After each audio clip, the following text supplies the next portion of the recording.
ഹരേ കൃഷ്ണ.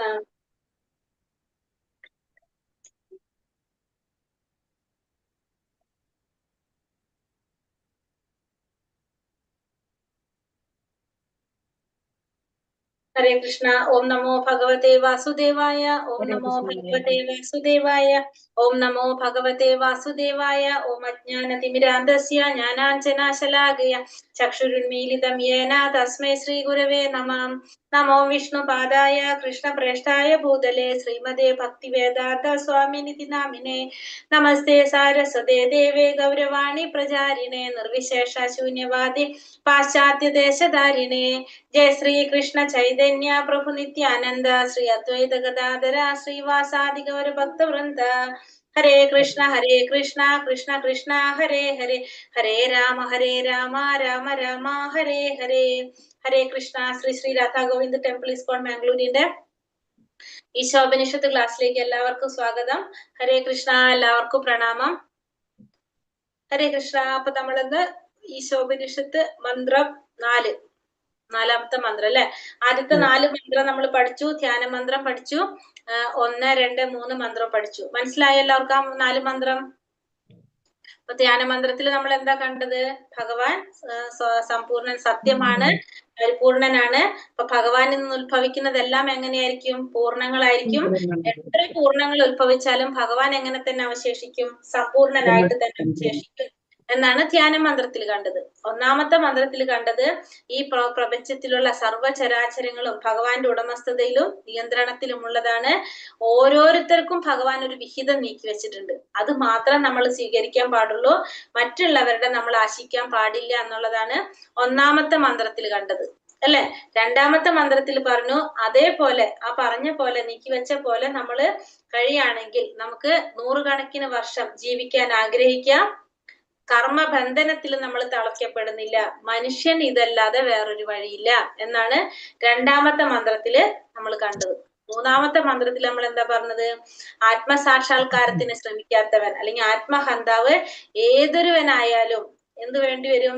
അജ്ഞാനം നിറഞ്ഞ, അന്ധകാരം നിറഞ്ഞ ലോകങ്ങളിലേക്ക് എത്തിച്ചേർന്നേ മതിയാകും എന്നാണ് മൂന്നാമത്തെ മന്ത്രത്തില് കണ്ടത്. മനസ്സിലായി 3 മന്ത്രങ്ങള്?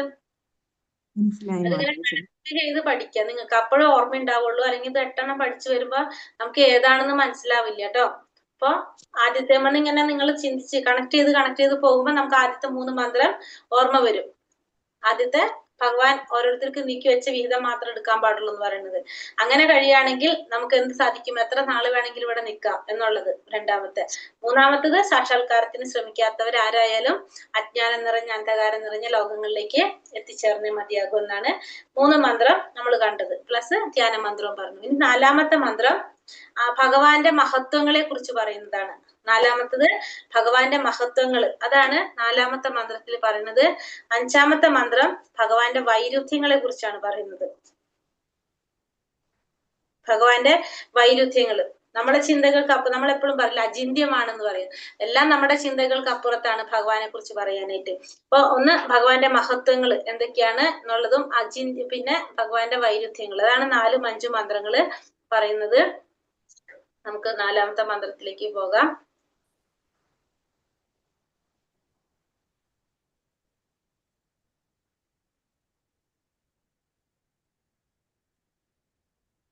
ഹരേ കൃഷ്ണ. ഓം നമോ ഭഗവതേ വാസുദേവായ. ശ്രീ ശ്രീ രാധാ ഗോവിന്ദ് കി ജയ്. ശ്രീല പ്രഭുപാദ് കി ജയ്. മന്ത്രം 4. അനേജദേകം മനസോജവീയോ നൈനത്തേവ ആപ്നുവൻ പൂർവമർഷത് തഥാവതോ നാന്യതേതി തിഷ്ഠത് തസ്മിന്നപോ മാതരിശോ ദദാതി. അനേജദേകം മനസോജവീയോ നൈനത്തേവ ആപ്നുവൻ പൂർവമർഷത് തഥാവതോന്യതേതി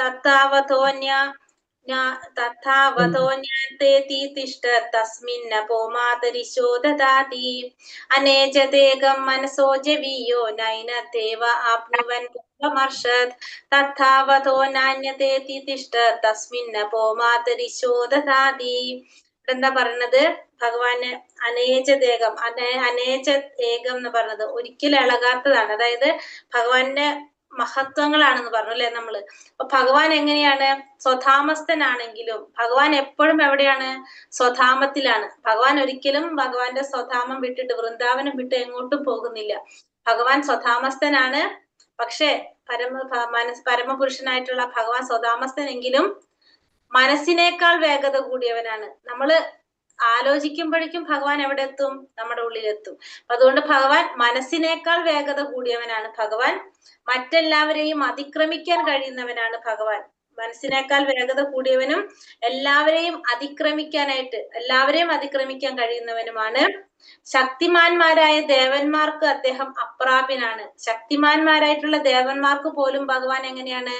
അപ്രാപ്യനാണ്. ആർക്കും ഭഗവാനെ പ്രാപിക്കാനായിട്ട് സാധിക്കില്ല. എല്ലാവരെക്കാളും അപ്രാപ്യനാണ് ഭഗവാൻ. ഒരിടത്ത് സ്ഥിതനെങ്കിലും കാറ്റിന്റെയും മഴയുടെയും മറ്റും അതിദേവകളെ നിയന്ത്രിക്കുന്നു. അപ്പൊ ഭഗവാൻ എവിടെയാണ്?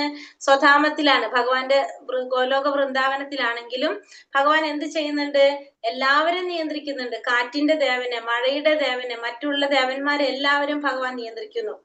മഹത്വത്തിൽ ഭഗവാൻ സകലിനെയും അതിശയിക്കുന്നു. അപ്പൊ ഭഗവാന്റെ മഹത്വത്തില് ഭഗവാൻ സകലതിനെയും അതിശയിക്കുന്നു എന്നുള്ളതാണ് ഇവിടെ പറയുന്നത്. അപ്പൊ ഭഗവാൻ സ്വധാമത്തിലെങ്കിലും മനസ്സിനേക്കാൾ വേഗത കൂടിയവനാണ്. എല്ലാവരെയും അതിക്രമിക്കാൻ കഴിയുന്നവനാണ്. ദേവന്മാർക്ക് പോലും അപ്രാപ്യനാണ്. ദേവന്മാരെ നിയന്ത്രിക്കുന്നതും ഭഗവാനാണ്. ഭഗവാൻ ഒരിടത്ത് സ്ഥിതനെങ്കിലും എല്ലാ ദേവന്മാരെയും നിയന്ത്രിക്കുന്നതും ഭഗവാനാണ്. അതായത് കാറ്റിന്റെ ദേവന്, മഴയുടെ ദേവന്, അങ്ങനെ എല്ലാ ദേവന്മാരെയും നിയന്ത്രിക്കുന്നതും ഭഗവാനാണ്. അങ്ങനെ ഭഗവാന്റെ മഹത്വത്തിൽ ഭഗവാൻ സകലത്തിനെയും അതിശയിക്കുന്നു എന്നാണ് ഈ 4ാമത്തെ മന്ത്രത്തിൽ പറയുന്നത്. അപ്പൊ ഭഗവാന്റെ മഹത്വങ്ങളാണ് ഈ പറയുന്നത്. ഭഗവാൻ എങ്ങനെയാണ്? സ്വധാമത്തിലാണ് ഭഗവാൻ. പക്ഷെ മനസ്സിനേക്കാൾ വേഗത കൂടിയവനാണ് ഭഗവാൻ. മറ്റെല്ലാവരെയും അതിക്രമിക്കാൻ കഴിയുന്നവനുമാണ്. പിന്നെ എങ്ങനെയാണ്? ശക്തിമാന്മാരായിട്ടുള്ള ദേവന്മാർക്ക് അപ്രാപ്യനാണ്. ദേവന്മാരുടെ നിയന്താവാണ്. പിന്നെന്താ പറഞ്ഞത്? ദേവന്മാരുടെ നിയന്താവാണ്. മഹത്വത്തിൽ ഭഗവാൻ എല്ലാതിനെയും അതിശയിക്കുന്നു, സകലതിനെയും അതിശയിക്കുന്നു എന്നാണ് പറഞ്ഞത്. അപ്പൊ സ്വധാമത്തിലാണെങ്കിലും മനസ്സിനേക്കാൾ വേഗത കൂടിയവനും മറ്റെല്ലാവരെയും അതിക്രമിക്കാൻ കഴിയുന്നവനുമാണ്. ശക്തിമാന്മാരായ ദേവന്മാർക്ക് അപ്രാപ്യനും ദേവന്മാരുടെ നിയന്താവുമാണ് ഭഗവാൻ. ആ ഭഗവാൻ മഹത്വത്തിൽ സകലതിനെയും അതിശയിക്കുന്നു എന്നാണ് 4ാമത്തെ മന്ത്രത്തില് പറയുന്നത്. അപ്പൊ ഭഗവാന്റെ മഹത്വത്തെ കുറിച്ച് ആണ് ഈ മന്ത്രത്തില് പറയുന്നത്. സ്വധാമത്തിലാണെങ്കിലും മനസ്സിനേക്കാൾ വേഗത കൂടിയവനാണ്. മറ്റെല്ലാവരെയും അതിക്രമിക്കാൻ കഴിയുന്നവനാണ്. ശക്തിമാന്മാരായ ദേവന്മാർക്ക് അപ്രാപ്യനായിട്ടുള്ളതും എല്ലാ ദേവന്മാരെയും നിയന്ത്രിക്കുന്നവനുമായിട്ടുള്ള ഭഗവാൻ മഹത്വത്തിൽ സകലതിനെയും അതിശയിക്കുന്നു എന്നാണ് നമ്മൾ 4ാമത്തെ മന്ത്രത്തില് പഠിക്കുന്നത്. മനസ്സിലായോ?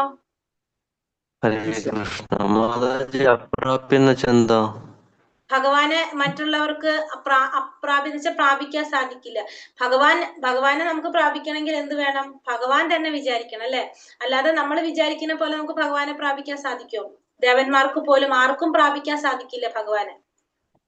എല്ലാവർക്കും അപ്രാപ്യനാണ് ഭഗവാൻ.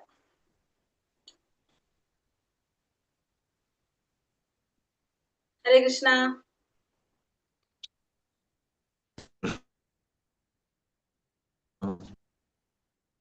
ഹരേ കൃഷ്ണ. മനസ്സിലായത്?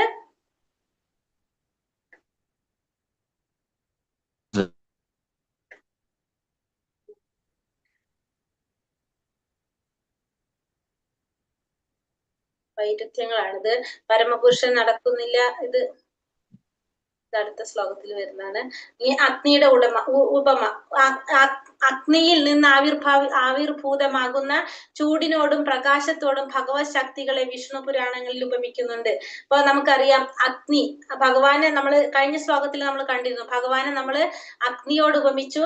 അഗ്നിയുടെ ആ ഊർജം, അതായത് ചൂടും വെളിച്ചവും നമ്മള് എന്താണ് ഭഗവാന്റെ അംശങ്ങളോട് ഉപമിച്ചു. അപ്പൊ അതേപോലെ തന്നെ അഗ്നിയിൽ നിന്ന് ആവിർഭവ്യമാകുന്ന ചൂടിനോടും പ്രകാശത്തോടും ഭഗവാന്റെ ശക്തികളെ വിഷ്ണു പുരാണത്തിൽ ഉപമിക്കുന്നുണ്ട്. അത് തന്നെ ഇവിടെ പറഞ്ഞത് വിഷ്ണു പുരാണത്തിൽ അങ്ങനെ ഉപമിക്കുന്നുണ്ട്. അപ്പൊ ഒരിടത്ത് തന്നെ സ്ഥിതനെങ്കിലും അഗ്നിക്ക് തന്റെ ചൂടും പ്രകാശവും എല്ലാ സ്ഥലത്തേക്കും വ്യാപിപ്പിക്കാനായിട്ട് സാധിക്കും. അപ്പൊ അഗ്നി നമുക്കറിയാം, അഗ്നി കത്തുമ്പോ നമുക്ക് ആ അഗ്നിയുടെ അടുത്ത് പോകുമ്പോ അതിൽ തൊടുമ്പോ മാത്രമല്ല ചൂടുണ്ടാവുന്നത്. അതിന് കുറെ ദൂരത്തേക്ക് നമുക്ക് എന്ത് കിട്ടും? ചൂട് അനുഭവപ്പെടും. വെളിച്ചവും നമുക്ക് കുറെ സ്ഥലത്തേക്ക് വ്യാപിപ്പിക്കാനായിട്ട് സാധിക്കും. അതുപോലെ തന്നെയാണ് പരമദിവ്യോത്തമ പുരുഷനും സ്വധാമത്തിൽ സ്ഥിതി ചെയ്തതുകൊണ്ട് തന്നെ തന്റെ വൈവിധ്യമാർന്ന ശക്തിവിശേഷങ്ങളെ എല്ലായിടത്തും വ്യാപിപ്പിക്കാൻ ഭഗവാന് സാധിക്കും. അപ്പൊ അതേപോലെ തന്നെ ഭഗവാനും എന്ത് സാധിക്കും? സ്വധാമത്തിൽ തന്നെ സ്ഥിതി ചെയ്തുകൊണ്ട് ഭഗവാന്റെ വൈവിധ്യമാർന്ന ശക്തിവിശേഷങ്ങൾ എല്ലായിടത്തും വ്യാപിപ്പിക്കാനും ഭഗവാന് സാധിക്കും. പരമപുരുഷന് അസംഖ്യം ശക്തികൾ ഉണ്ടെങ്കിലും അവയെ പ്രധാനമായി 3ആയിട്ട് തരംതിരിക്കാം. നമുക്കറിയാവുന്നതാണ് തടസ്സ ശക്തി, അന്തരംഗ ശക്തി, ബഹിരംഗ ശക്തി. തടസ്സ ശക്തി എന്ന് പറയുന്നത് നിയന്ത്രിക്കുന്നതിനും ഭരിക്കപ്പെടുന്നതിനും ചുമതലപ്പെട്ട അതിദേവതകളും മനുഷ്യന്മാരും എല്ലാ ജീവാത്മാക്കള് ദേവന്മാരും എല്ലാം ഉൾപ്പെടെയുള്ള എല്ലാ ജീവാത്മാക്കളും ഏതിൽ വരും? തടസ്സ ശക്തിയിൽ വരും. അന്തരംഗ ശക്തി എന്ന് പറയുന്നത് ആത്മീയ ശക്തി, ആധ്യാത്മിക വ്യോമത്തിലുള്ള സ്വധാമം, ഭഗവാന്റെ സ്വധാമം, അതായത് ആധ്യാത്മിക ലോകത്തിലുള്ള ഭഗവാന്റെ സ്വധാമമാണ് എന്ത്? ആത്മീയ ശക്തി എന്ന് പറയുന്നത്. അന്തരംഗ ശക്തി രാധാറാണി എന്ന് പറയുന്നത്. ബാഹ്യശക്തി അല്ലെങ്കിൽ ബഹിരംഗ ശക്തി എന്ന് പറയുന്നത് ഭൗതിക ലോകം, ത്രിഗുണങ്ങള് അടിസ്ഥാന ഘടകമായിട്ടുള്ള ഭഗവാന്റെ ഈ ഭൗതിക ലോകമാണ് എന്ത്? അല്ലെങ്കിൽ ദുർഗാദേവിയുടെ അല്ലെങ്കിൽ മഹാമായ അല്ലെ, മഹാമായയുടെ ശക്തിയാണ് എന്ന് പറയുന്നത്. ബാഹ്യശക്തി എന്ന് പറയുന്നത് ഭഗവാന്റെ ബഹിരംഗ ശക്തിയായിട്ട് പറയണം. അപ്പൊ 3 തരത്തിലുള്ള ശക്തികൾ: തടസ്സ ശക്തി, അന്തരംഗ ശക്തി, ബഹിരംഗ ശക്തി അല്ലെങ്കിൽ ബാഹ്യശക്തി. നമ്മളത് പഠിച്ചതാണ്. അവിടുത്തെ ശക്തികളും അഭിന്നമാണെങ്കിലും ഈ ശക്തികളെ പരമോന്നത സത്യമായോ പരമപുരുഷനായോ തെറ്റിദ്ധരിക്കരുത്. ഈ ശക്തികള്, അവിടുത്തെ ഭഗവാന്റെ ശക്തികള് അഭിന്നമാണെങ്കിലും എന്ത് ചിന്തിക്കരുത്? ഈ ശക്തികള് പരമോന്നത സത്യമായിട്ടോ അല്ലെങ്കിൽ പരമപുരുഷനായിട്ടോ ഈ ശക്തികളെ നമ്മൾ തെറ്റിദ്ധരിക്കാൻ പാടില്ല. സ്വന്തം ധാരണാശക്തിയുടെ പരിമിതിക്ക് അനുസരിച്ചാണ് സാധാരണ മനുഷ്യന്റെ ഒരു നിഗമനത്തിലെത്തുന്നത്. അപ്പൊ ഓരോ മനുഷ്യന്റെയും ചിന്താഗതി അല്ലെങ്കിൽ ധാരണ, അതിന്റെ അടിസ്ഥാനത്തിലാണ് ഓരോ മനുഷ്യൻ ഓരോ നിഗമനത്തിലെത്തുന്നത്. അപ്പൊ അതിനെപ്പോഴും എന്തുണ്ട്? ഒരു പരിമിതിയുണ്ട്. അതനുസരിച്ചാണ് നമ്മൾ ഓരോ നിഗമനത്തിലെത്തുന്നത്. എന്നാൽ പരമപ്രഭുവിനെ നമ്മുടെ പരിമിതമായ ഗ്രഹണ ശക്തിക്ക് അനുസരിച്ച് പരിമിതപ്പെടുത്താൻ നിവർത്തിയില്ല. അപ്പൊ നമ്മളെ ചിന്താശക്തി അല്ലെങ്കിൽ നമ്മുടെ ധാരണാശക്തി പരിമിതം എന്ന് പറഞ്ഞുകൊണ്ട് ഭഗവാനെ നമുക്ക് എന്ത് പറയാൻ പറ്റില്ല? ആ പരിമിതമായ ശക്തിക്ക് അനുസരിച്ച് പരിമിതപ്പെടുത്താൻ നമുക്ക് പാടില്ല. ഇക്കാരണത്താലാണ് ഉപനിഷത്തുക്കൾക്ക് ഒരാൾക്ക് സ്വന്തം പരിമിത ശക്തി കൊണ്ട് പരമപ്രഭുവിനെ സമീപിക്കാൻ സാധ്യമല്ലെന്ന് മുന്നറിയിപ്പ് നൽകുന്നത്. അപ്പൊ അതുകൊണ്ട് തന്നെയാണ് ഉപനിഷത്തുകൾ നമുക്ക് മുന്നറിയിപ്പ് നൽകുന്നത് നമ്മുടെ പരിമിതമായ ശക്തി കൊണ്ട് ഭഗവാനെ സമീപിക്കാൻ സാധ്യമല്ലെന്ന്. നമ്മുടെ ശക്തികൾക്ക് പരിമിതമുണ്ട് എന്നതിന്റെ അർത്ഥം ഭഗവാന്റെ ശക്തികൾ പരിമിതമാണെന്നല്ല. നമുക്ക് അതിനുള്ള കഴിവില്ലാത്തത് കൊണ്ട് നമുക്ക് എന്ത് സാധിക്കുന്നില്ല? നമുക്ക് ശരിയായ തോതില് ഭഗവാനെ മനസ്സിലാക്കാനായിട്ട് നമുക്ക് സാധിക്കില്ല. അപ്പൊ അതുകൊണ്ട് ഉപനിഷത്തുകള് മുന്നറിയിപ്പ് നൽകാണ് സ്വന്തം പരിമിത ശക്തി കൊണ്ട് ഭഗവാനെ സമീപിക്കാൻ സാധ്യമല്ല എന്ന് ഉപനിഷത്തുകൾ മുന്നറിയിപ്പ് നൽകുന്നു. എന്റെ ഉൽപ്പത്തി, വിഭൂതി എന്നിവയെ പറ്റി ദേവന്മാർക്കോ ഋഷികൾക്കോ അറിഞ്ഞുകൂടാ. ഏത് വിധത്തിലും അവയുടെ എല്ലാം ഉത്ഭവസ്ഥാനം ഞാനാണ്. അപ്പൊ ഭഗവാന്റെ ഉൽപ്പത്തിയെ കുറിച്ചോ വിഭൂതികളെ കുറിച്ചോ ദേവന്മാർക്കോ ഋഷിമാർക്കോ ഒന്നും അറിയില്ല. കാരണം അവരുടെ ഉത്ഭവസ്ഥാനം ആരിൽ നിന്നാണ്? ഭഗവാനിൽ നിന്നാണ് അവരുടെ എല്ലാം ഉത്ഭവസ്ഥാനം. വ്യക്തിഗത അംശങ്ങൾക്ക് ഭഗവാന്റെ എല്ലാ ലക്ഷണങ്ങളും ഉണ്ടെങ്കിലും അവയുടേതായ പരിമിതമാക്കപ്പെട്ട മണ്ഡലങ്ങളുണ്ട്. അതുകൊണ്ട് തന്നെ അവയ്ക്ക് പരിമിതിയുണ്ട്. വിഭിന്ന അംശങ്ങളായ ജീവസത്തുകൾ പൂർണ്ണ വ്യക്തിക്ക് തുല്യരല്ല. അപ്പൊ വ്യക്തിഗത അംശങ്ങൾക്ക് ഭഗവാന്റെ എല്ലാ ലക്ഷണങ്ങൾ ഉണ്ടെങ്കിലും അവയ്ക്കെല്ലാം എന്തുണ്ട്? അവയുടേതായിട്ടുള്ള പരിമിതികൾ എല്ലാത്തിനും ഉണ്ട്. ഈ വിഭിന്ന അംശങ്ങളായിട്ടുള്ള ജീവസത്തുകൾ പൂർണ്ണ വ്യക്തിക്ക് തുല്യമല്ല. അപ്പൊ ഒരിക്കലും ഈ വിഭിന്ന അംശങ്ങളായിട്ടുള്ള ജീവാത്മാക്കൾ എന്തിന് തുല്യമല്ല? പൂർണ്ണ വ്യക്തിക്ക് തുല്യമല്ല. കാരണം അവർക്ക് പൂർണ്ണ വ്യക്തികൾക്ക് തുല്യമായിട്ട് ആരെ കാണുന്നില്ല? വിഭിന്ന അംശങ്ങളായിട്ടുള്ള ജീവാത്മാക്കളെ കാണാനായിട്ട് സാധിക്കില്ല. തുല്യരല്ല എന്നാണ് ഇവിടെ പറയുന്നത്. അപ്പൊ കാരണം ഇവിടുന്ന് പറഞ്ഞ വ്യക്തിഗത അംശങ്ങൾക്ക് ഭഗവാന്റെ എല്ലാ ലക്ഷണങ്ങളും ഉണ്ടെങ്കിലും അവർക്കൊക്കെ എല്ലാം എന്തുണ്ട്? പരിമിതമാക്കപ്പെട്ട മണ്ഡലങ്ങളുണ്ട്. അവയുടേതായിട്ടുള്ള പരിമിതമാക്കപ്പെട്ട മണ്ഡലങ്ങളുണ്ട്. അവയ്ക്ക് എല്ലാത്തിനും പരിമിതികളുണ്ട്. ഈ എല്ലാ ജീവാത്മാക്കൾക്കും പരിമിതികളുണ്ട്. അതുകൊണ്ട് തന്നെ അത് എന്തല്ല? പൂർണ്ണ വ്യക്തിക്ക് തുല്യരല്ല. ഒരിക്കലും പൂർണ്ണ വ്യക്തികൾക്ക് തുല്യരല്ല. ഈ പരിമിതമായിട്ടുള്ളതാണ് എന്ത്? ഈ ജീവാത്മാക്കൾ. അതിന് പൂർണ്ണത കൈവരിക്കുന്നത് എപ്പോഴാണ്? ഭഗവാനുമായിട്ട് ബന്ധത്തിലിരിക്കുമ്പോൾ മാത്രം. പൂർണ്ണനായ ഭഗവാന്റെ അംശങ്ങളായ ജീവസത്തുകൾക്ക് അവിടുത്തെ ഇച്ഛാശക്തിക്ക് വഴങ്ങി പ്രവർത്തിക്കുന്നതിനുള്ള ശക്തി നൽകിയിരിക്കുന്നു. ഈ അംശങ്ങൾ പൂർണ്ണത്തെ സേവിക്കുക എന്ന തന്റെ നിയത കർമ്മം വിസ്മരിക്കുമ്പോൾ മായികയിൽ ഏർപ്പെട്ടതായിട്ട് തീരുന്നു. അപ്പൊ ഈ ഭഗവാന്റെ പൂർണ്ണനായിട്ടുള്ള ഭഗവാന്റെ അംശങ്ങളായിട്ടുള്ള ഈ ജീവാത്മാക്കൾക്ക് ഭഗവാന്റെ ഇച്ഛാശക്തിക്ക് വഴങ്ങി പ്രവർത്തിക്കുന്നതിനുള്ള ശക്തി നൽകിയിരിക്കുന്നു. അപ്പൊ ഈ ജീവാത്മാക്കൾക്ക് ഭഗവാന്റെ അംശമായിട്ടുള്ള ഈ ജീവാത്മാക്കൾക്ക് ഭഗവാന്റെ ഇച്ഛയ്ക്ക് അനുസരിച്ച് വഴങ്ങി പ്രവർത്തിക്കാനുള്ള ശക്തി നൽകിയിരിക്കുന്നു. ഈ അംശങ്ങള് പൂർണ്ണത്തെ സേവിക്കുക എന്ന തന്റെ നിയത കർമ്മം വിസ്മരിക്കുമ്പോ അവരെന്തിലകപ്പെട്ടതാണ്? മായയിൽ അകപ്പെട്ടതായിട്ട് പറയാം. അപ്പൊ എല്ലാ ജീവാത്മാക്കളും ഭഗവാന്റെ അംശമായിട്ടുള്ള എല്ലാ ജീവാത്മാക്കളും എന്ത് ചെയ്യണം? ഈ പൂർണ്ണത്തെ സേവിക്കണം, ഭഗവാനെ സേവിക്കണം. പക്ഷെ അത് മറന്നു പോകുമ്പോ അവരെന്ത് വരും? മായയിൽ അകപ്പെട്ടതായിട്ട് തീരാണ് ചെയ്യുന്നത്, മായയിൽ അകപ്പെടാണ് ചെയ്യുന്നത്. ഈ മറന്നു പോകുമ്പോ, ഭഗവാനെ മറക്കുമ്പോ അവര് മായയിൽ അകപ്പെട്ടതായിട്ട് തീരുന്നു. ചൂടാക്കാനും തണുപ്പിക്കാനും ഊർജം ഉപയോഗിക്കുന്നത് പോലെ കൃഷ്ണന്റെ ശക്തി മോക്ഷത്തിനും ബന്ധിക്കുന്നതിനും ജൈവജാലങ്ങളെ ശിക്ഷിക്കുന്നതിനും ഉപയോഗിക്കാം. അപ്പൊ ഭഗവാന്റെ ശക്തി നമ്മളിപ്പോ ഊർജം ഉപയോഗിക്കുന്നത് ചൂടാക്കാൻ ഉപയോഗിക്കും, തണുപ്പിക്കാൻ ഉപയോഗിക്കും, അങ്ങനെ പല കാര്യങ്ങൾക്കും നമ്മൾ ഊർജം ഉപയോഗിക്കും. അതുപോലെ തന്നെ ഭഗവാന്റെ ശക്തി മോക്ഷത്തിന് ഉപയോഗിക്കാം, ബന്ധിക്കാൻ ഉപയോഗിക്കാം, ശിക്ഷിക്കാൻ ഉപയോഗിക്കാം. മോക്ഷത്തിനും ബന്ധനത്തിനും ശിക്ഷിക്കുന്നതിനും നമുക്ക് ഭഗവാന്റെ ശക്തി ഉപയോഗിക്കാം. വിധേയത്വ മനോഭാവം സ്വീകരിച്ച ഒരാൾക്ക് ഭഗവാനെ അറിയാൻ കഴിയും. അപ്പൊ ഭഗവാനോട് വിധേയരായി കഴിഞ്ഞാൽ പിന്നെ നമുക്ക് എന്ത് സാധിക്കും? ഭഗവാനെ കുറിച്ച് അറിയാനായിട്ട് സാധിക്കും. ഭഗവാനെ അവിടുത്തെ എല്ലാ സവിശേഷതകളും കൂടി അറിയാം. പൂർണ്ണജ്ഞാനം എന്ന് പറയുന്നത് എന്താണ്? ഭഗവാനെ നമുക്ക് മനസ്സിലാക്കാം. എങ്ങനെയാണ് ഭഗവാനെ മനസ്സിലാക്കേണ്ടത്? ഭഗവാന്റെ നാമരൂപ ഗുണ ലീലകളോട് കൂടി, അതായത് പൂർണ്ണമായിട്ട് എല്ലാ സവിശേഷതകളോടും കൂടി ഭഗവാനെ കുറിച്ച് അറിയാം, ഭഗവാന്റെ ശക്തികളെ കുറിച്ച് അറിയാം, ഭഗവാന്റെ ശക്തികളുടെ പ്രവർത്തനങ്ങളെ കുറിച്ച് അറിയാം, ഭഗവാന്റെ ശക്തികളെ കുറിച്ച്, ആ ശക്തികളുടെ പ്രവർത്തനങ്ങളെ കുറിച്ച് ഭഗവാനെ അറിയാം. ഇങ്ങനെയാണ് നമുക്ക് എന്ത് കിട്ടുന്നത്? പൂർണ്ണമായ ജ്ഞാനം നമുക്ക് നേടാനായിട്ട് സാധിക്കുന്നത്. ഹരേ കൃഷ്ണ കൃഷ്ണ കൃഷ്ണ ഹരേ ഹരേ, ഹരേ രാമ രാമ രാമ ഹരേ ഹരേ. ഇതിലെന്താ പറഞ്ഞത്? ഭഗവാനെ മഹത്വത്തില് ഭഗവാൻ അതിശയിക്കുന്നു എന്നാ പറഞ്ഞത്. എങ്ങനെയാ ഭഗവാന്റെ മഹത്വമാണ് നമ്മളിവിടെ കാണുന്നത്.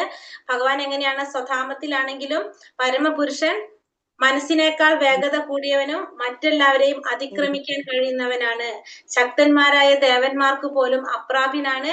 മാത്രമല്ല ദേവന്മാരുടെ നിയന്താവുമാണ് ആര്? ഭഗവാൻ. ആ ഭഗവാൻ മഹത്വത്തിൽ എല്ലാവരെയും അതിശയിക്കുന്നു എന്നാണ് ഈ 4ാമത്തെ മന്ത്രത്തില് നമ്മൾ പറയുന്നത്. അപ്പൊ ഭഗവാന്റെ മഹത്വം അതെല്ലാവരെയും അതിശയിപ്പിക്കുന്നതാണെന്ന് പറയാണ്. ഭഗവാൻ സ്വധാമത്തിലാണെങ്കിലും മനസ്സിനേക്കാൾ വേഗത കൂടിയവനാണ്. നമ്മള് വിചാരിക്കുമ്പോഴേക്കും, നമ്മൾ ഭഗവാനെ കുറിച്ച് ചിന്തിക്കുമ്പോഴേക്കും ഭഗവാൻ നമ്മുടെ മനസ്സിലെത്തും. അപ്പൊ ഭഗവാൻ എങ്ങനെയാണ്? മനസ്സിനേക്കാൾ വേഗത്തിൽ സഞ്ചരിക്കുന്നവനാണ് ഭഗവാൻ. എല്ലാവരെയും ദേവന്മാർക്ക് പോലെ അപ്രാപ്യനായിട്ടുള്ളതാണ്. ദേവന്മാരുടെ നിയന്താവാണ് ഭഗവാൻ. എല്ലാവർക്കും അപ്രാപ്യനായിട്ടുള്ളതാണ് ഭഗവാൻ എന്ന് പറയാം. അങ്ങനെ ഭഗവാൻ നമ്മളെ ഭഗവാന്റെ മഹത്വത്തില് ഭഗവാൻ അതിശയിപ്പിക്കുന്നു എന്നുള്ളതാണ് 4ാമത്തെ മന്ത്രത്തില് പറയുന്നത്. എല്ലാവരെയും അതിശയിക്കുന്നതാണ് ഭഗവാൻ. എല്ലാവർക്കും അപ്രാപ്യനാണ്. ഭഗവാനെ പ്രാപിക്കാനായിട്ട് ആർക്കും സാധിക്കില്ല. ഭഗവാനെ പ്രാപിക്കണമെങ്കിൽ എന്ത് വേണം? ഭഗവാനെ ആഗ്രഹിച്ചാൽ മാത്രമേ ഭഗവാനെ നമുക്ക് പ്രാപിക്കാൻ സാധിക്കൂ. നമ്മൾ ആഗ്രഹിച്ചാൽ നമുക്ക് ഭഗവാനെ കിട്ടില്ല. ഭഗവാൻ ആഗ്രഹിക്കണം, അപ്പോഴാണ് നമുക്ക് ഭഗവാനെ പ്രാപിക്കാനായിട്ട് സാധിക്കുന്നത്. ഹരേ കൃഷ്ണ. മനസ്സിലായത്? 4ാമത്തെ കഴിഞ്ഞ് 5ാമത്തെ. ഇനി ഭഗവാന്റെ വൈരുദ്ധ്യങ്ങളാണ് പറയുന്നത് ഇനി അടുത്തതില്. അപ്പൊ നമ്മൾ മഹത്വങ്ങൾ കണ്ടു അല്ലെ? ഇനി അടുത്തത് വൈരുദ്ധ്യം. ശ്രീ രാധാ ഗോവിന്ദിക്ക് ജയ്, ശ്രീല പ്രഭുപാദിക്ക് ജയ്. വൈരുദ്ധ്യം എന്ന് പറഞ്ഞാല് നമ്മള് എന്താ പറയാ? വൈരുദ്ധ്യം എന്ന് പറഞ്ഞാല് വിരുദ്ധമായിട്ടുള്ള പ്രവർത്തികൾ എന്ന് പറയാം അല്ലെ? അപ്പൊ വൈരുദ്ധ്യങ്ങൾ എന്തൊക്കെ പറഞ്ഞാൽ തതേ ജതി തനൈ ജതി തഥൂരേ ദന്തികേ തദ്ദന്തികേ തദന്തരസ്യ സർവസ്യ തതു സർവസ്യാസ്യ ബാഹ്യതഃ.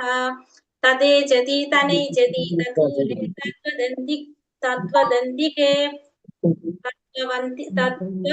തദ്വന്തികേ തദന്തരസ്യ സർവസ്യ തതു സർവസ്യാസ്യ ബാഹ്യതഃ.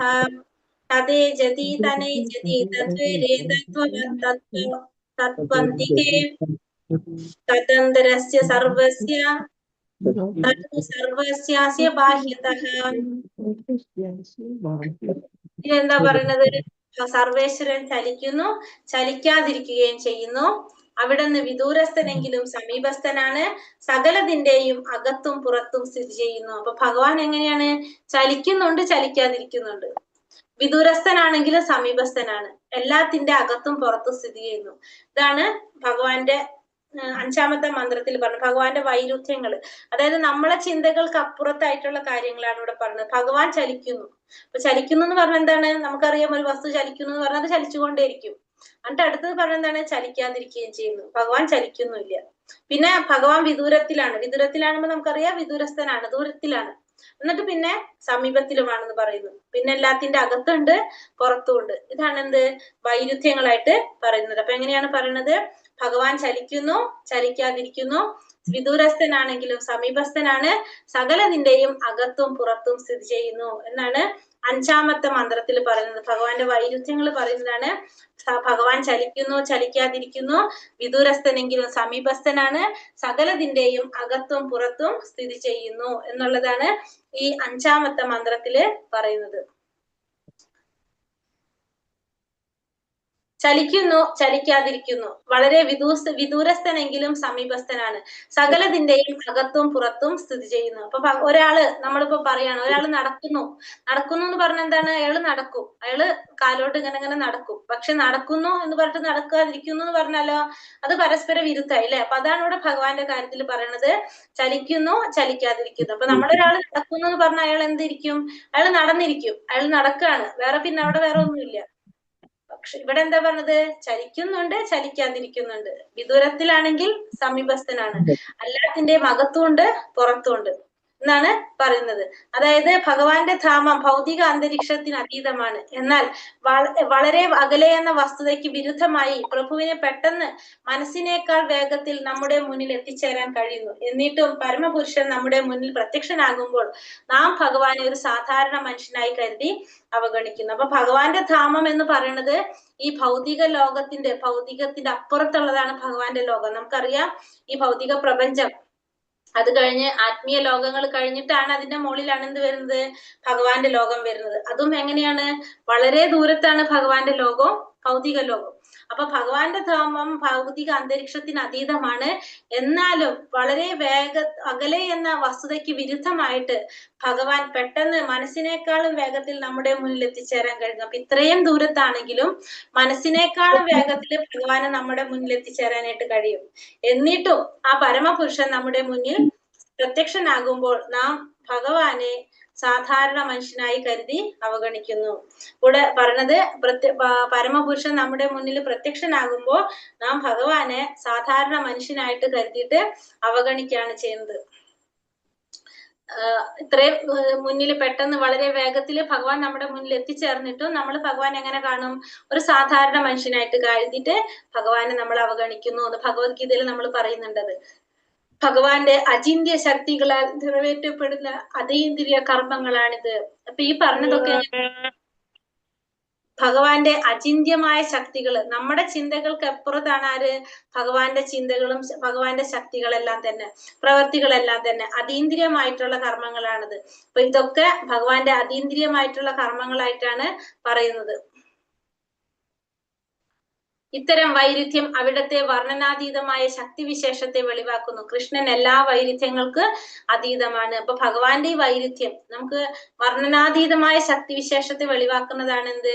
ഭഗവാന്റെ ഈ വൈരുദ്ധ്യം. അപ്പൊ നമുക്കറിയാവുന്നതാണ് അല്ലെ, ഭഗവാൻ വളരെ ചെറിയ പ്രായത്തില് കുട്ടിയായിരിക്കുമ്പോ തന്നെ കുറെ ലീലകളുണ്ട് ഭഗവാന്റെ. ഇപ്പൊ പൂതനയുടെ ലീലകള്, കുറെ അസുരന്മാരെ വധിച്ചത്, മാതാവായിട്ടുള്ള കുറെ ലീലകൾ, ഇതൊക്കെ ആ പ്രായത്തിനനുസരിച്ച് നമുക്കറിയാം ചെയ്യാൻ സാധിക്കുന്ന കാര്യങ്ങളല്ല. പക്ഷെ ഭഗവാൻ പരമദിവ്യോത്തമപുരുഷനായ ഭഗവാൻ ആയതുകൊണ്ടാണ് ഭഗവാൻ എന്ത് സാധിച്ചത്?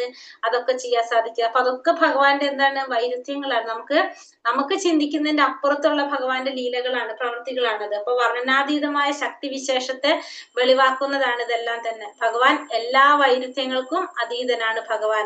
പ്രഭുപാദരോട് വെല്ലുവിളിക്കുന്ന ഒരു ചോദ്യം ചോദിച്ചു, ദൈവത്തിന് ഉയർത്താൻ കഴിയാത്തത്ര ഭാരമുള്ള എന്തെങ്കിലും സൃഷ്ടിക്കാൻ കഴിയുമോ? അപ്പൊ ഭഗവാനോട്, ശ്രീല പ്രഭുപാദരോട് ആരോ ഒരു ചോദ്യം ചോദിച്ചതാണ്, ദൈവത്തിന് ഉയർത്താൻ കഴിയാത്തത്ര ഭാരമുള്ള എന്തെങ്കിലും സൃഷ്ടിക്കാനായിട്ട് സാധിക്കുമെന്ന്. ഭഗവാൻ ഉയർത്താൻ കഴിയാത്തത്ര ഭാരമുള്ള എന്തെങ്കിലും സൃഷ്ടിക്കാൻ കഴിയുമോ? പ്രഭുപാദർ പറഞ്ഞു, അതെ, അദ്ദേഹം ആദ്യം അതിനെ സൃഷ്ടിക്കുന്നു, തുടർന്ന് അതിൽ നിന്ന് അദ്ദേഹത്തിന് അത് ഉയർത്താൻ കഴിയും. അപ്പൊ പ്രഭുപാദർ പറഞ്ഞ എന്താണ് അതിന് ഉത്തരം? ആദ്യം അദ്ദേഹം അതിനെ സൃഷ്ടിക്കുന്നു, ആ ഉയർത്താൻ കഴിയാത്തത് എന്തോ അതിനെ സൃഷ്ടിക്കുന്നു, അതിൽ നിന്ന് പിന്നെ അത് എന്ത് ചെയ്യാൻ സാധിക്കും? തുടർന്ന് അദ്ദേഹത്തിന് അത് ഉയർത്താനായിട്ട് സാധിക്കുമെന്നാണ് അവിടെ പറയുന്നത്. ശ്രീല പ്രഭുപാദർ പറഞ്ഞു, അദ്ദേഹം ആദ്യം അതിനെ സൃഷ്ടിക്കുന്നു, അത് ബ്രഹ്മാവിനെ അതിനെ സൃഷ്ടിക്കുന്നു, തുടർന്ന് അദ്ദേഹത്തിന് അത് ഉയർത്താനായിട്ട് സാധിക്കും. വരാഹാവതാരവും ബലരാമ അവതാരത്തെ കുറിച്ചും പിന്നീട് പറയുന്നത്. നമ്മുടെ പരിമിതമായ അളവിന്റെ വെളിച്ചത്തിൽ അത്തരം വൈരുദ്ധ്യങ്ങൾ ഉൾക്കൊള്ളാൻ പ്രയാസമായിരിക്കും. പരിമിതമായ ഗ്രഹണശേഷി കൊണ്ട് മാത്രമാണ് നാം ഭഗവാനെ മനസ്സിലാക്കുന്നത്.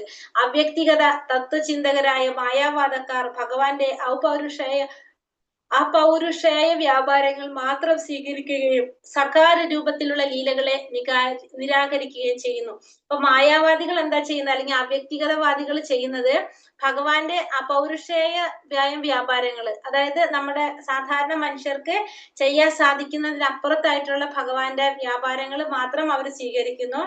സകാര രൂപത്തില് ഭഗവാൻ ഒരു മനുഷ്യനായിട്ട് ആ രൂപത്തിലുള്ള ഭഗവാന്റെ ലീലകളെല്ലാം എന്ത് ചെയ്യണം, അവര് നിരാകരിക്കുകയാണ് ചെയ്യുന്നത്.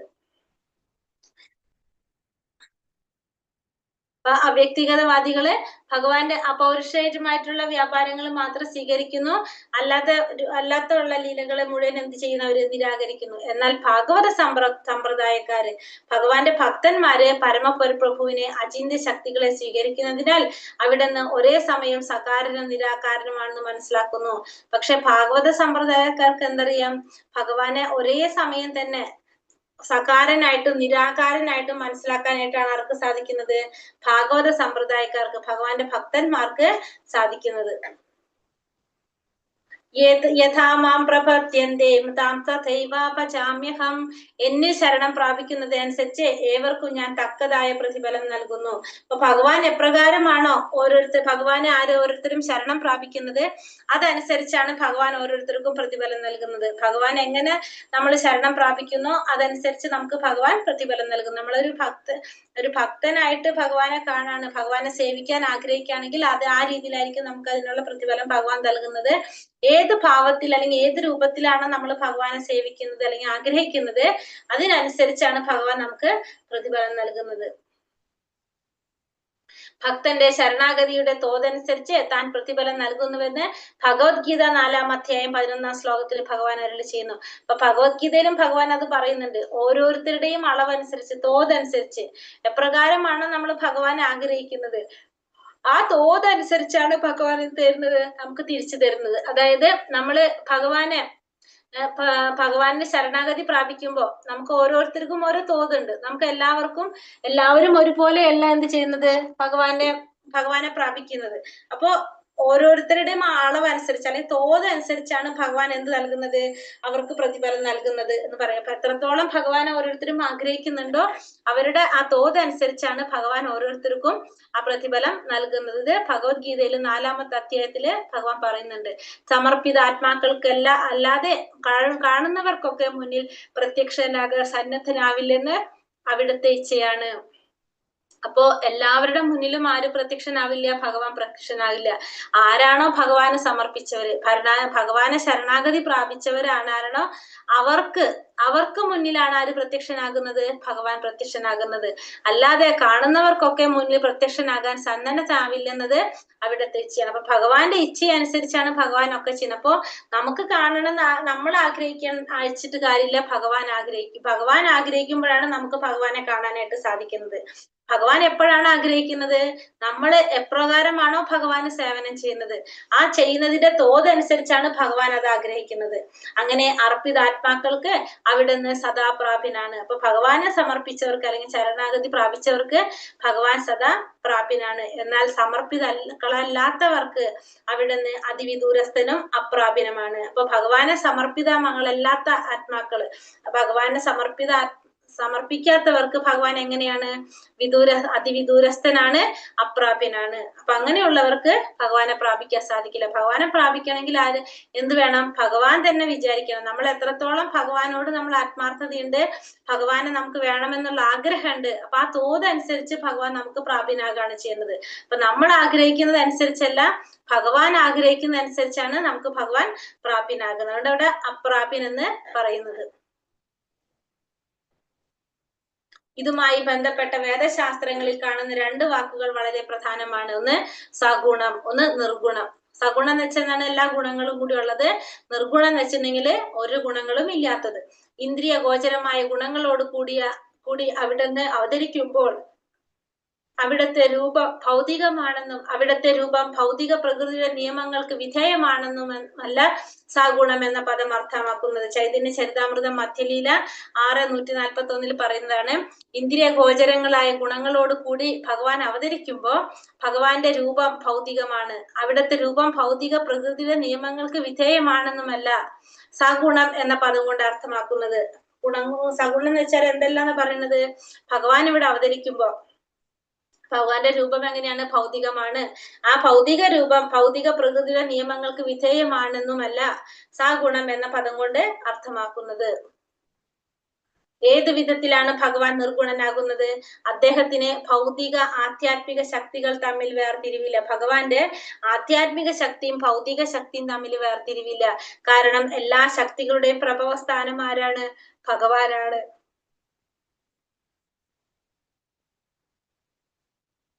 ഇവിടെ ഭഗവാന്റെ ശക്തികള് ആധ്യാത്മിക ഭൗതികമായിട്ടുള്ള ശക്തികൾ തമ്മില് വേർതിരിവില്ല. കാരണം പറയുന്നത് എല്ലാറ്റിന്റെ പ്രഭവസ്ഥാനം ആര് തന്നെയാണ്? ഭഗവാൻ തന്നെയാണ്. സകല ശക്തികളുടെയും നിയന്താവായതിനാൽ അവിടുന്ന് അതിന്റെ സ്വാധീനത്തിന് വശംവദനാകുന്നില്ല. അപ്പൊ എല്ലാത്തിന്റെ നിയന്താവ് ആരാണ്? ഭഗവാനാണ്. അപ്പൊ അതുകൊണ്ട് തന്നെ ഭഗവാൻ അതിന്റെ സ്വാധീനത്തിന് വശംവദനാകുന്നില്ല. കൃഷ്ണന്റെ ഉദ്ദേശത്തിനായി നാം ഭൗതിക ശക്തി ഉപയോഗിച്ചാൽ നാം അതിൽ സ്വാധീനിക്കപ്പെടുന്നില്ല. അപ്പൊ ഭഗവാന്റെ ഉദ്ദേശത്തിനായിട്ട് നമ്മൾ ഭൗതിക ശക്തി ഉപയോഗിച്ചു കഴിഞ്ഞാൽ ഒരിക്കലും നമുക്ക് എന്ത് വരില്ല? നമുക്കതിൽ സ്വാധീനം വരുന്നില്ല. അപ്പൊ ഭഗവാൻ എല്ലാ ശക്തികളുടെ നിയന്താവ് ഭഗവാൻ ആയതുകൊണ്ട് തന്നെ അതിന്റെ സ്വാധീനം ഭഗവാനെ വശംവദനാക്കുന്നില്ല. ഭഗവാന്റെ ഉദ്ദേശത്തിനായിട്ട് അല്ലെങ്കിൽ ഭഗവാന്റെ സേവനത്തിനായിട്ട് നമ്മൾ ആ ശക്തികൾ ഉപയോഗിക്കുകയാണെങ്കിൽ, ആ ഭൗതിക ശക്തി ഉപയോഗിക്കുകയാണെങ്കിൽ നമ്മൾ ഒരിക്കലും എന്ത് വരില്ല? അതിന്റെ സ്വാധീനത്തില് പെടുന്നുമില്ല. ആദിപുരുഷനായ ഗോവിന്ദൻ ഭാഗികാവിഷ്കാരമായി സകലത്തിലും സ്ഥിതി ചെയ്യുന്നുവെന്ന് ബ്രഹ്മസംഹിതയിൽ പറയുന്നു. അവിടുന്ന് പ്രപഞ്ചത്തിന്റെ ഓരോ അണുവിലും പ്രവേശിക്കുന്നു. അപ്പൊ ഭഗവാൻ നമുക്കറിയാം ആദിപുരുഷനായിട്ടുള്ള ഗോവിന്ദൻ എല്ലാത്തിലും സ്ഥിതി ചെയ്യുന്നതായിട്ട് ബ്രഹ്മസംഹിതയിൽ പറയുന്നുണ്ട്. ഭഗവാൻ പ്രപഞ്ചത്തിലെ ഓരോ അണുവിലും ഭഗവാൻ പ്രവേശിക്കും. ബാഹ്യമായി അവിടുന്ന് വിരാട് രൂപത്തിൽ സ്ഥിതി ചെയ്യുന്നു. അന്തര്യാമിയായി എല്ലാത്തിനും സാക്ഷിയായി ഉള്ളിൽ സ്ഥിതി ചെയ്യുകയും ചെയ്യുന്നു. അങ്ങനെ നമ്മുടെ കർമ്മങ്ങൾ പ്രദാനം ചെയ്യുകയും ചെയ്യുന്നു. അപ്പൊ നമുക്കറിയാം ബാഹ്യമായിട്ട് ആ ഭൗതിക ലോകത്തിൽ ഭഗവാൻ ഏത് രൂപത്തിലാണ്? വിരാട് രൂപത്തിൽ സ്ഥിതി ചെയ്യുന്നു. അന്തര്യാമിയായിട്ട് ഭഗവാൻ പരമാത്മാവായിട്ട് എല്ലാത്തിനും സാക്ഷിയായിട്ടും സ്ഥിതി ചെയ്യുന്നുണ്ട്. അങ്ങനെ നമ്മുടെ കർമ്മങ്ങൾ പ്രദാനം ചെയ്യുന്നതും ആര് തന്നെയാണ്? ഭഗവാൻ തന്നെയാണ്. കഴിഞ്ഞ ജന്മത്തിൽ ചെയ്ത കർമ്മങ്ങൾ സ്വന്തം നിലയ്ക്ക് നാം മറന്നും കഴിഞ്ഞിട്ടുണ്ടെങ്കിലും പ്രഭു കർമ്മസാക്ഷിയായി സദാ വർത്തിച്ച് കർമ്മഫലം എല്ലാ കാലത്തും നൽകുന്നു. നമ്മുടെ കർമ്മത്തിന്റെ പ്രവർത്തനം അനുഭവിക്കേണ്ടി വരികയും ചെയ്യും. അപ്പോൾ കഴിഞ്ഞ ജന്മത്തില് ചെയ്ത കർമ്മം സ്വന്തം നിലയ്ക്ക് നാം മറന്നു കഴിഞ്ഞിട്ടുണ്ടെങ്കിലും, നമ്മൾ കഴിഞ്ഞ ജന്മത്തിൽ ചെയ്ത കർമ്മം നമ്മൾ മറന്നിട്ടുണ്ടാവും. പക്ഷെ ഭഗവാൻ എല്ലാത്തിനും സാക്ഷിയാണ്. നമ്മൾ ചെയ്ത എല്ലാ കർമ്മത്തിനും ആര് സാക്ഷിയാണ്? പരമാത്മാവായിരിക്കുന്ന ഭഗവാൻ സാക്ഷിയാണ്. ആ കർമ്മഫലം എല്ലാ സമയത്തും എല്ലാ കാലത്തും നമുക്ക് നൽകിക്കൊണ്ടേയിരിക്കും. നമ്മുടെ കർമ്മത്തിന്റെ പ്രതിഫലം അനുഭവിക്കേണ്ടി വരികയും ചെയ്യും. നമ്മൾ ചെയ്ത കർമ്മത്തിന്റെ ഫലം നമ്മൾ അനുഭവിക്കേണ്ടതായിട്ടും വരികയും ചെയ്യും. ഹരേ കൃഷ്ണ കൃഷ്ണ കൃഷ്ണ ഹരേ ഹരേ, ഹരേ രാമ രാമ രാമ ഹരേ ഹരേ, ഹരേ കൃഷ്ണ. അപ്പോ ഇത് അഞ്ചാമത്തെ മന്ത്രത്തിൽ പറയുന്നത് എന്താണ്? ഭഗവാന്റെ വൈരുദ്ധ്യങ്ങളെ കുറിച്ച്. ഭഗവാൻ ചലിക്കുന്നുണ്ട്, ചലിക്കാതിരിക്കുന്നുണ്ട്. ഭഗവാൻ വിദൂരത്തിലാണെങ്കിലും ഭഗവാൻ എങ്ങനെയാണ്? സമീപസ്ഥിലാണ്. സ്വധാമത്തിലെങ്കിലും ഭഗവാൻ മനസ്സിനേക്കാൾ വിദൂരത്തിനും സമീപസ്ഥനും സകലത്തിന്റെയും അകത്തും പുറത്തും ഭഗവാൻ സ്ഥിതി ചെയ്യുന്നു. അപ്പൊ എല്ലാത്തിന്റെയും അകത്തും ഉണ്ട്, പുറത്തുണ്ട്. ബാഹ്യത്തിലും ആന്തരികത്തിലും ഭഗവാൻ സ്ഥിതി ചെയ്യുന്നു എന്നുള്ളതാണ് എന്ത് പറയുന്നത് ഈ 5ാമത്തെ മന്ത്രത്തിൽ പറയുന്നത്. ഭഗവാന്റെ വൈരുദ്ധ്യങ്ങളാണ് നമ്മളിവിടെ കാണുന്നത്. ഭഗവാൻ ചലിക്കുന്നു, ചലിക്കാതിരിക്കുന്നു, എല്ലാ സകലത്തിന്റെയും അകത്തും പുറത്തും സ്ഥിതി ചെയ്യുന്നു. പിന്നെ അതുപോലെ തന്നെ വിദൂരസ്ഥനാണെങ്കിൽ ഭഗവാൻ സമീപസ്ഥനുമാണ്. അതാണ് 5ാമത്തെ മന്ത്രത്തില് പറയുന്നത്. മനസ്സിലായോ? അപ്പൊ 2എണ്ണം, ഒന്ന് ഭഗവാന്റെ മഹാത്മ്യം, ഒന്ന് ഭഗവാന്റെ വൈരുദ്ധ്യങ്ങള്. മഹാത്മ്യത്തിൽ നമ്മൾ എന്താ കണ്ടത്? ഭഗവാന്റെ മഹാത്മ്യം നമ്മൾ പറഞ്ഞത് സ്വധാമത്തിലെങ്കിലും ഭഗവാൻ എങ്ങനെയാണ്? മനസ്സിനേക്കാൾ വേഗത കൂടിയവനാണ്, പിന്നെ എല്ലാവരെയും അതിക്രമിക്കാനായിട്ട് കഴിയുന്നവനാണ് ഭഗവാൻ. ദേവന്മാർക്ക് അപ്രാപ്യനാണ്, ദേവന്മാരുടെ നിയന്താവാണ് ഭഗവാൻ. അങ്ങനെയുള്ള ഭഗവാൻ മഹത്വത്തിൽ എല്ലാവരെയും അതിശയിക്കുന്നു എന്നുള്ളതാണ് നമ്മള് 4ാമത്തെ മന്ത്രത്തിൽ പറഞ്ഞത് അല്ലെ. 5ാമത്തെ മന്ത്രത്തിൽ ഭഗവാന്റെ വൈരുദ്ധ്യങ്ങളാണ് പറഞ്ഞത്. ഭഗവാൻ ചലിക്കുന്നു, ചലിക്കാതിരിക്കുന്നു, സ്വധാമസ്ഥനെങ്കിലും ഭഗവാൻ വിദൂരസ്ഥനാണ്. പിന്നെന്താണ്? സകലതിന്റെയും അകത്തും പുറത്തും ഭഗവാൻ സ്ഥിതി ചെയ്യുന്നു എന്നുള്ളതാണ് എന്ത് 5ാമത്തെ മന്ത്രത്തില് പറയുന്നത്. മനസ്സിലായോ? 4ഉം 5ഉം മനസ്സിലായി മാതാജി. 4ഉം 5. എന്ത് പ്രഭു? നെറ്റ് പ്രോബ്ലം ഉണ്ട്, നെറ്റില്ലാന്ന് തോന്നുന്നു. ബ്രേക്ക് ആയിട്ട് വോയിസ് ബ്രേക്ക് ആണ് പ്രഭു. ഒന്നും കൂടി പറഞ്ഞേ. ഇപ്പൊ കേൾക്കാവോ? വിരാട് രൂപം, വിശ്വരൂപം.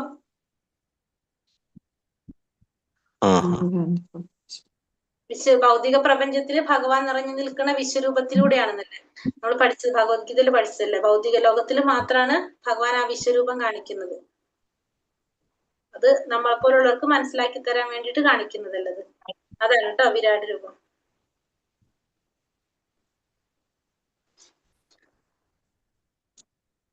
ഒരെണ്ണം കൂടി എടുക്കാൻ പറ്റുമോ?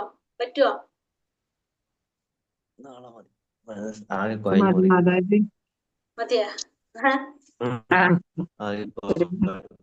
ശരി, അപ്പൊ നാളെ എടുക്കാം. ഹരേ കൃഷ്ണ. അടുത്തത് 6ഉം 7ഉം 8ഉം. അത് 3 ഒരുമിച്ച് വരുന്നത് തന്നെയാ അടുത്തത്. 8ഉം 3 കൂടി വരുന്നത്.